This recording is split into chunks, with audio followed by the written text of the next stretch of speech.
Tens of billions of dollars have been made selling the death and destruction of gangster rap music. And while we think of the West Coast mostly when we think of gangster rap, it was also born in New York City, especially Southeast Queens, the home of more hip-hop icons than any place in America. From Run DMC and LL Cool J, Russell Simmons, Def Jam Records, Ja Rule, 50 Cent, the founders of FUBU Clothing, iconic video director Hype Williams, they all hail from the same little corner of Queens. And at the center of Queens hip-hop history is a man called Supreme. Kenneth McGriff got his street name Supreme from his involvement with the 5%er movement. The 5%ers broke off from the Nation of Islam in the 1950s. They came to dominate the New York State prison system among black inmates. So when young Ken McGriff started working the streets of Jamaica, Queens, it was only natural that he would end up running with the Nation of Guys and Earths, as they call themselves. The 5%ers have a penchant for grandiose names, as they consider their members to all be gods, and young Kenneth McGriff was christened as Supreme. So in the early 80s, McGriff rounded up some other young 5%ers in Jamaica, Queens to take advantage of the exploding cocaine business, carving out a lucrative street-level business composed of numerous teenage workers who sold crack by the nickel and dime. Crack has become America's drug of choice. A potent, inexpensive, highly addictive form of cocaine. It is an uncontrolled fire. They became known as the Supreme Team, and their leader, Kenneth McGriff, could soon be seen riding the streets of Queens in a special bulletproof Mercedes-Benz. To really understand Supreme and the Supreme Team, you have to understand Jamaica, Queens. In the 2000 census, Queens was the only major county in the entire United States where black household income was higher than white household income. But the neighborhood of South Jamaica, where Supreme was from, was the bad part of Southeast Queens, where the projects were at, where the poor people lived. Cops on the run, criminals running from them. It's just another Sunday in South Jamaica. The police ran a check on this car. It came up a 16, a stolen vehicle. The man tried to take the car in front of 6 cops. The cops won. But in this part of Queens, the cops don't always win. Yeah, mostly drugs probably, from what I see. But you have a little bit of everything, robbery, burglary, and just as you saw, stolen cars. How bad is this place? I'd say it's bad. So when the crack cocaine epidemic hit in '84, spots like Guy Brewer Boulevard and the Baisley Projects became gold mines for the Supreme Team and other dealers. Black and white middle-class buyers from the surrounding areas swarmed South Jamaica looking to buy drugs. The biggest dealer in South Jamaica in the early 80s was Lorenzo Fat Cat Nichols. Now, Fat Cat was a solid working-class kid with a nurse's aide for a mother and a professional plumber for a father. Nichols had the connection for lots and lots of cocaine, supposedly from his contacts with the Italian mafia, and he was supplying the Supreme Team in the early 80s. At the same time, hip-hop was slowly bubbling up into the pop culture. And right next door to Kenneth Supreme McGriff in South Jamaica was Hollis, Queens, home of the first big crossover rap group, Run DMC, and probably the single most important person in hip-hop history, Russell Simmons, who was the brother of Run from Run DMC.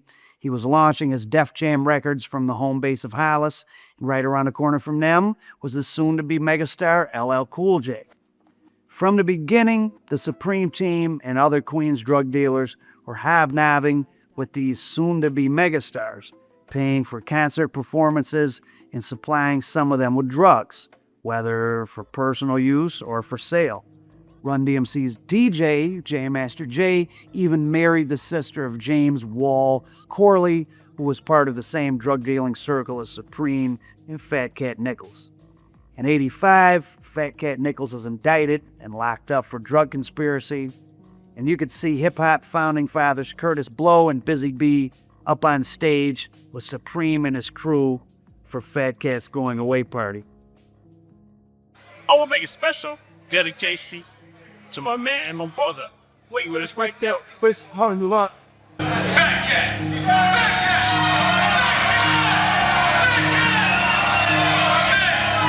In 1987, the Supreme Team was at its peak, grossing up to supposedly $200,000 in a single day. Then they were hit with an indictment. Supreme McGriff somehow managed to escape with a relatively light 10-year sentence. In his absence, nephew Gerald Prince Miller took over the Supreme Team and things took a violent turn. The feds claim the Supreme Team was responsible for 8 murders in 1987 alone, though Supreme was never charged with any of those. Gerald Prince Miller, his nephew, was himself sent away for a short stretch in late 87. With both Supreme and Prince off the streets, the Supreme Team was out of business for the time being.